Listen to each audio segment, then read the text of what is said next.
Usually as you have seen, I chair only sessions with the political leaders, but this is a fascinating opportunity for me to have a discussion with a great leader in technological advancement. Sundar Pichai, I think we have something in common, not only the interest for new technologies, and you all got the book which I just published, Shaping the Fourth Industrial Revolution. But we have something else in common. You cultivate a very low-key style. I try to do the same. Just Davos. Outside Davos, Hilde, my wife, can tell you, very low key style.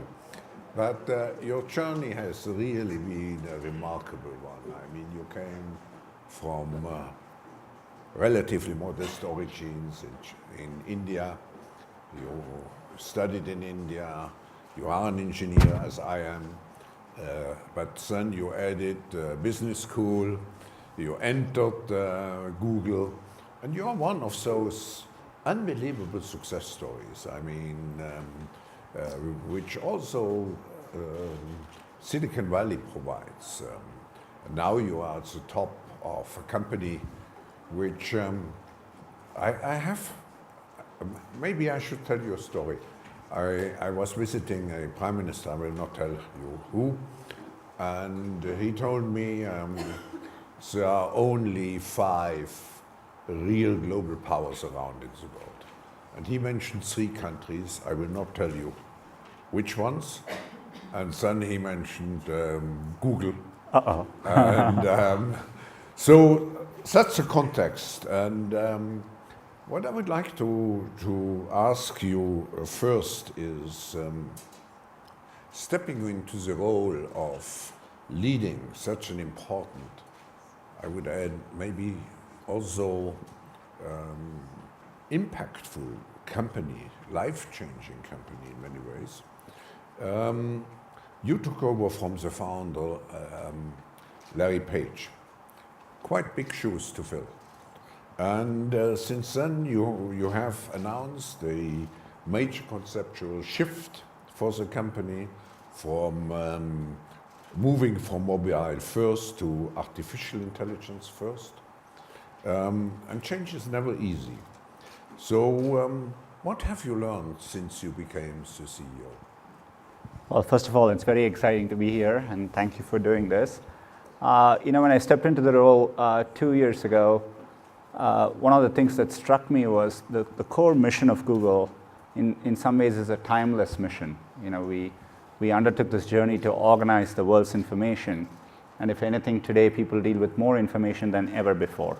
So one simple way to remember it is 10 years ago we launched Gmail, which was a way we searched through text to organize users' email. But today we launched Google Photos. Thanks to AI, we can now search through photos. Well over 1 billion photos get uploaded to us every day. We can search it and organize it. So if you type in and search for hugs, we can find pictures of people hugging each other. So the mission hasn't changed, but we can do it radically better with AI. In terms of how we do it, I think maybe that's been a more important realization. As Google, we want to serve everyone in the world. So it's a privilege to serve billions of users every day, with which comes a lot of responsibility. We want to be a global company, but we want to be local in every country we operate in. And I think with this comes the responsibility to engage better with society. And so understanding that, being open to feedback, and really interacting and engaging more with the external world is a big part of the realization. Sundar, speaking about artificial intelligence, it's not just a product, it's a systems enabler and changer. And so there's a book out which is called Weapons of Mass Destruction, Casey O'Neill.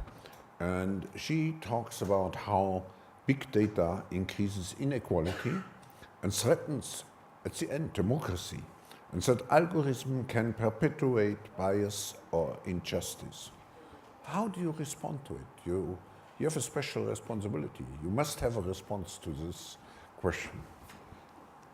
Look, I mean, one of the things in Davos I've seen, there are a lot of important questions about technology, its impact, and what role artificial intelligence plays. First of all, I think it's good we are talking about it. As humanity, the way we solve things is by getting concerned about them. So if you take climate change as a framework, we all started getting worried about it, and that's why we have spent a lot of time working together, creating things like the Paris Agreement, and then working on solving it. I think about things like AI the same way. AI is probably the most important thing humanity has ever worked on. I think of it as something more profound than electricity or fire. And anytime you work with technology, you need to learn to harness the benefits and while minimizing the downsides. Stepping back, when you think about a lot of problems in the world, today it's because we typically have a constraint on resources. AI, for the first time, I think over time, offers a different construct.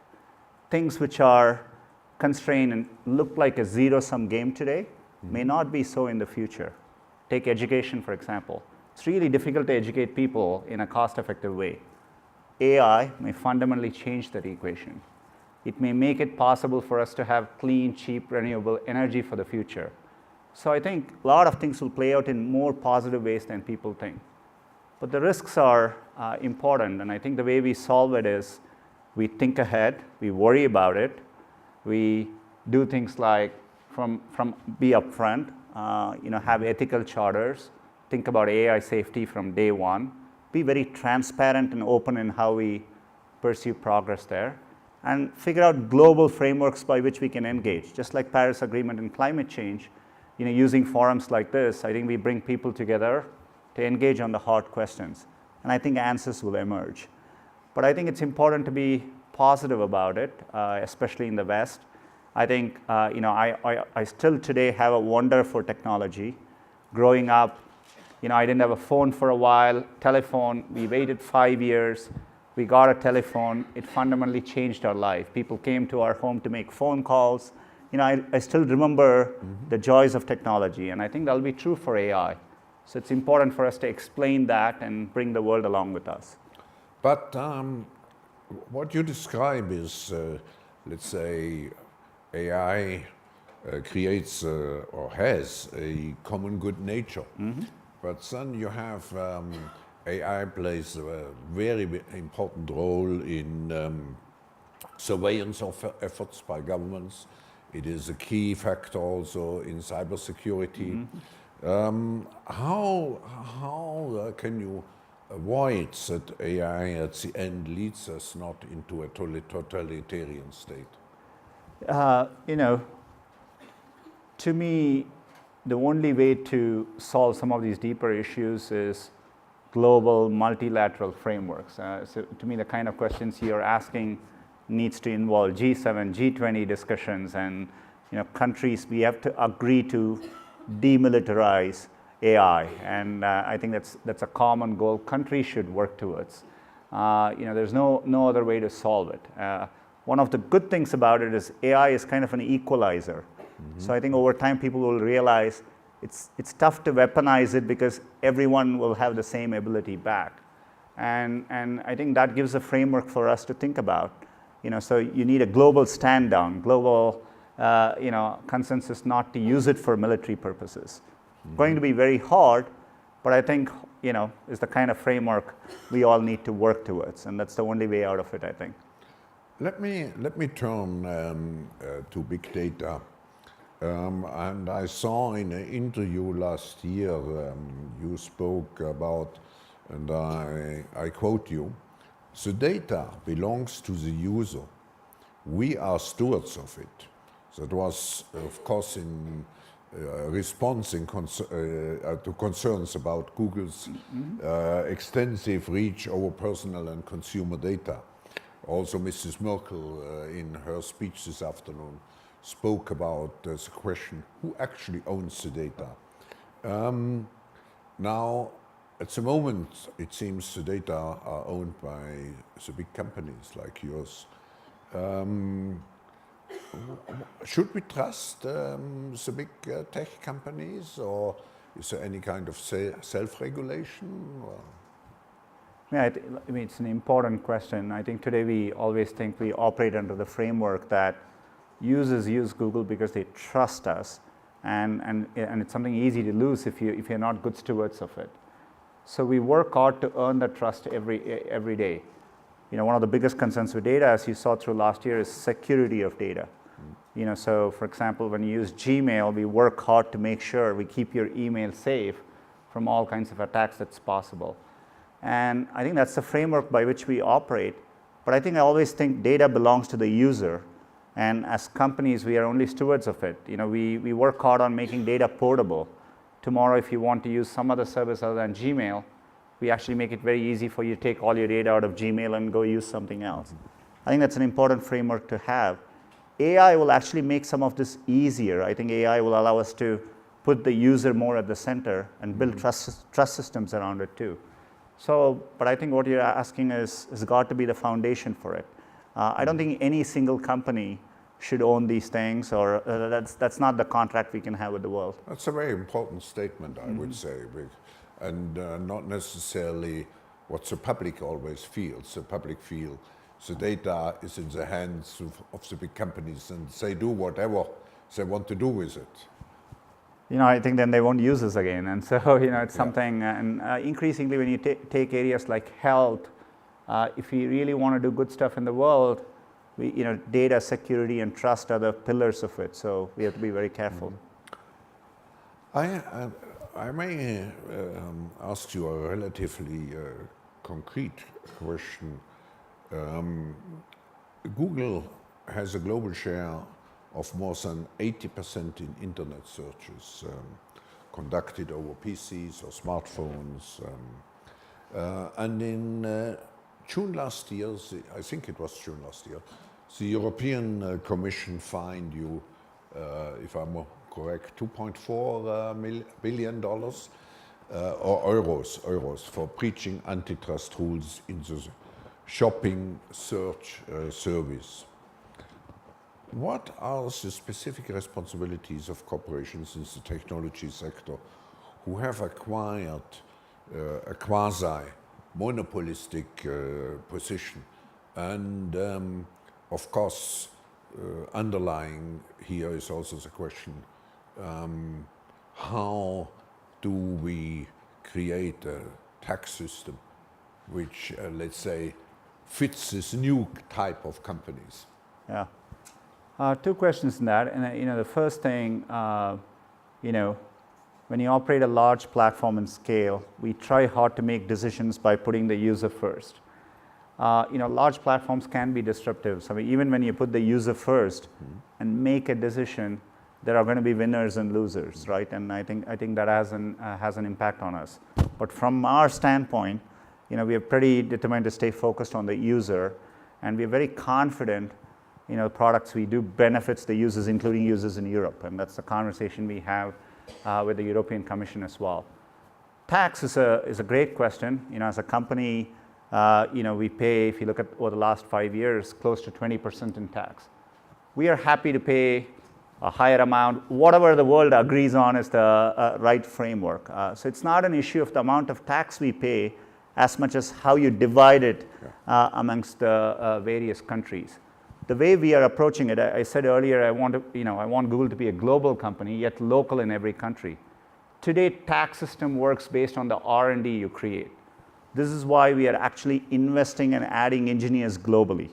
I was in France on Monday. We are starting an AI research center there. We're going to be hiring a lot of engineers in France, and we are doing that in Europe. Over time, that normalizes the value of tax we pay, right? Because it reflects on where you create value. So that's one good basis to do that. But we are open to any construct. We encourage the OECD to actually solve these issues, which makes it much easier for companies to operate in. So, when you depend very much on the performance, resilience of the internet And of course, there's also the philosophical or ideological issue about internet freedom. So let me ask you two or three questions. The first one is, at the recent Internet Governance Forum in Geneva, a number of people raised the fears that the internet, at least in the form we know it today, in 10 years will not exist anymore. What is your take on it? To my earlier framework, we always worry about things. Somebody forwarded me an op-ed 150 years ago when bicycles were invented. And in the leading newspapers, they were worried that bicycles would give freedom to girls, and they would get on bicycles and ride very far away, and would really cause society to break down. So I think that's how we worry and constantly make things better. But things turn out very differently. To me, you can think about the internet as a set of technologies, and that will continue to evolve. But if you think about the internet as an ideal, the ideal of giving anyone in the world a chance to get connected with everyone else, give them opportunity at a global scale. So today, using Google, there are ranchers in Idaho in the US who export their products globally. There are artists who put up things on YouTube, and they have their audience globally. That's what the internet does. I think that clock is going to march on. That ideal I'm not worried about. As a technology, if anything, I think it'll get better. You see things like blockchain coming up. These are exciting developments. So I think the internet, we have to worry about it, but I'm optimistic. I'm optimistic about technology, not because I believe in technology, but because I believe in people and humanity. Yeah. And I think that's a good construct to move forward.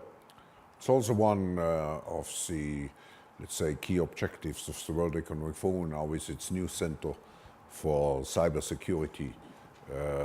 But when you speak about, you have to have equal access if you really want to have a democratic system.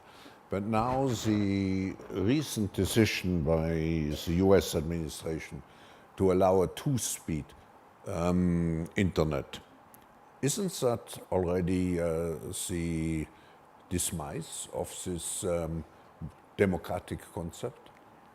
Net neutrality is a important concept, and on which the internet has been built upon. The good news is if you see the public sentiment where things are, people really cherish. People don't want their traffic to be discriminated in a certain way. And so I think that's an important ideal and is giving rise to a lot of good debate. I'm hopeful we cherish those principles and preserve it for the coming years. Who will actually win and who will lose if you have such a different speed internet? Part of the reason as a big company we advocate for net neutrality, you have to understand if you walk away from it, it can actually favor big companies. Right? When Google was a small company and getting founded, they had a chance to reach users, and I think that's the principle we are trying to protect. And so I worry less about Google as a company when it comes to these things, but for the next set of entrepreneurs building their services and trying to reach users. And I think that's the principle we all need to fight for. Sundar Pichai, I ask you maybe a delicate question, but a question which is very much in the mind of many people. And I relate it to the protests in Charlottesville, in Virginia, and in the aftermath of what has happened, a number of technology companies took action to remove hate groups from their platforms. So in some way you are exercising a, how shall I say, a qualification of what's in the, what's on the platform or not.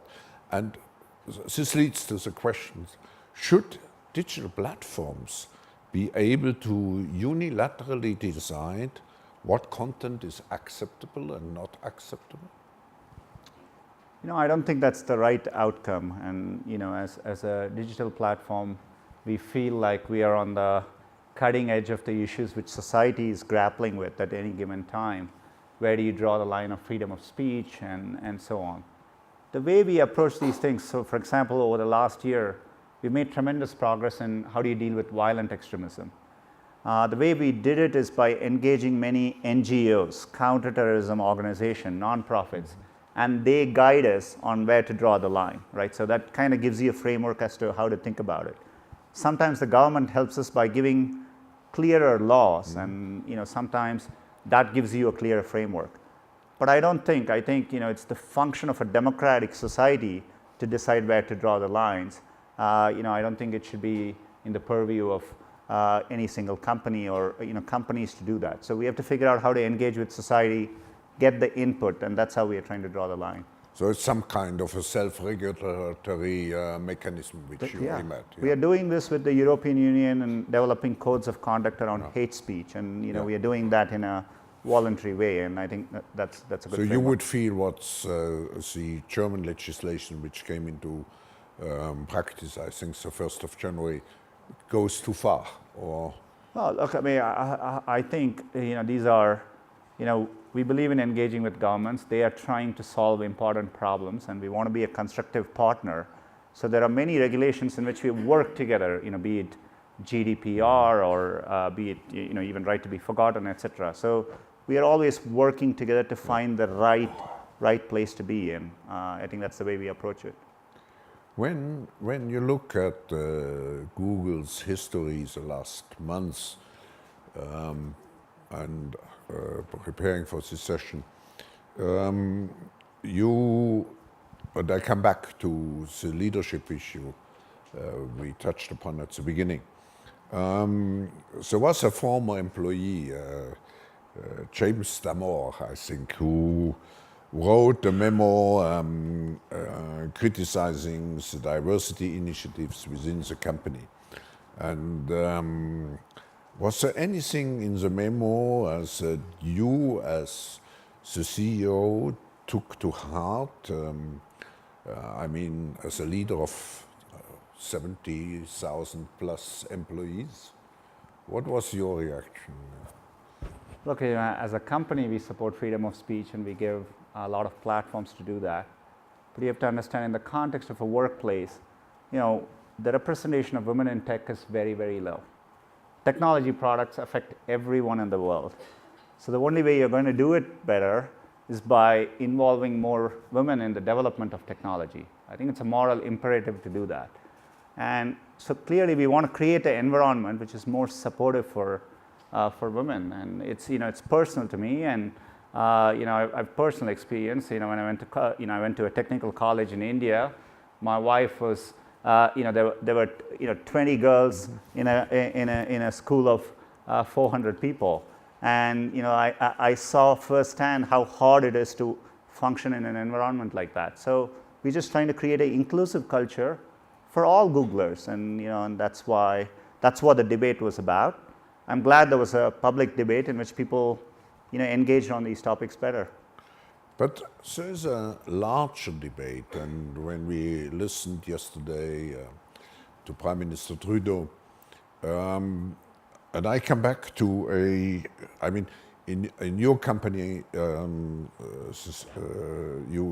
have 30% of your employees are women. But if you look at the statistics, only 7%, actually only 17% of the women's working for you hold tech jobs. And it's a larger issue because a study of the American Association of University Women shows that women in tech are actually declining and not increasing. So what are you doing to help that the technology sector continues to embrace diversity in gender, race, in all aspects of social life? It's an important question. We engage as a company a lot. Over the past years, we started a conversation in tech by being transparent about the representation we have internally. I think there's a lot of positive news there. If you look at academic computer science programs throughout, in places like the US, you definitely see the tide is turning. We have to build on that momentum, and you have to make sure the environment when women come into workforce, especially on very technical jobs, is positive and supportive, and that's what we are working on. But there's a lot of work left to do. We just have 3 minutes to go. Google is a very, as you also mentioned, is a very international, it's a global company, but still you are perceived as an American company. What do you do in order to really gives the perception of a global company? You answer partially to this question already, but we've been thoughtfully doing this for the past few years. In fact, if I go back and look at the past 4 years, almost greater than 50% of our hiring is outside of the United States. Yeah. So part of the way we do it is by really, actually hiring in a distributed way. The second part is, I think we are engaging with local governments, institutions. For example, if you look at our digital skills training, which I think we didn't talk much about, but the biggest urgent issue to do with technology is we all need to retrain the workforce. Gone are the days when you could educate yourself once and that would give you a job for the rest of your life. How do you do that at scale is something very important, and we are doing this locally in every country. We have committed to $1 billion over the next 5 years. In Europe alone, we have trained 3 million people, and we localize these programs in every country. And we plan to do a lot more of these things. And so the way we show that is by actually being a responsible local citizen in all the countries we operate in, and we are very, very committed to doing so. my last question is, you are now, since a relatively limited period of time, the CEO, and you were before more in a technical function in Google. How would you define, if I would ask you, what would be for you the 3-4 main components of which describe your leadership in Google as a CEO? Sorry, main attributes? What are the main attributes? What makes you special? I know you are low key, but let me ask you. So many people can afterwards also become CEO of Google. I think at the end of the day, there's a lot of dimensions to the role, but I think it starts still with building great products, and I never lose sight of that. My happiest moments are even in my busy schedule, if I can spend an hour or two and start my day off with engineers and designers and product people thinking about the products we are building. Yeah. I think it's something still I make sure I spend time on. And I try to build a very collaborative team. I think at our scale, you can't get things done unless people work together. So I invest a lot of time in making sure I attract the right people and create a culture by which we all work together well. So probably the two most things. And the third is I spend a lot of time on partnerships and engaging with the outside world. I think it's a really important thing we need to do well, and which is why I'm excited to be here, and it's a great place to do that. And how do you keep life-work balance? It's a good question. Over time, I've learned to have a healthy perspective on. There's a lot of things to worry about, but it keeps changing, and there are good news around the corner as well. So I'm very optimistic by nature, and I try and carve out time. So the only way I think to do it well is I am very particular about the activities which I do, be it with my wife or my kids, and I decide to do that first, and then my work fits around that, and that's one good way to do that. Thank you, Sundar Pichai. We are just in time, and on behalf of all the participants, thank you for answering the questions in such an open, straightforward way. And we wish you, for the next 30 years at Google, all the best. So, thank you. Yeah, thank you so much. Thank you.